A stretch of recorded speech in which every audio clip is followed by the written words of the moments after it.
Butter's in the bowl. Now I'm adding sugar to the bowl. It's 225 grams of each.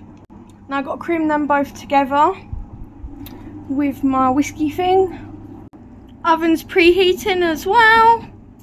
It looks like that now. Now I'm going to add 4 eggs and an egg white. I do it extra egg white, whatever cake recipe I do, because it just makes it better. Now you got to whisk that together. Weighed out my flour and a tiny bit of baking powder. That's going to be sieved in. I've added a smidge of vanilla and I'm mixing coffee granules with boiling water, and then that's going to be the coffee flavour for the coffee and walnut cake. I just used Kenko. Whiskey, whiskey, whiskey. That needs to cool down before I can use it. This makes up about 225 grams as well. I think it's like more like 230, but I don't do exacts. I can't be bothered to be taking spoonfuls out, and it's long. I'm blasting the walnuts in here.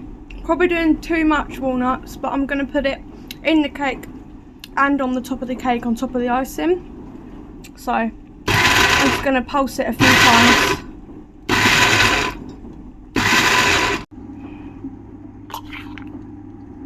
Lovely.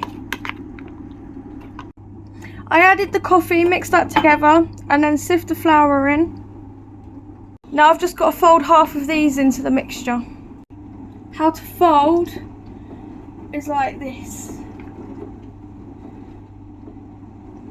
So you like adding air-ish, moving this around, and just folding all of the walnuts in. And that's the cake batter. Done. I've oiled the cake mould. I've added half the cake mixture. I'm going to do the other half next, once that's cooked. Now it's in the oven. I'm going to give it 27 minutes and then have a look at it. Both of the cakes came out delicious looking. The first one was a bit wonky, so I've butchered it so it's not so wonky now. And that's the second one. Looks lovely too. That's my leftover walnuts that are going to go on the top.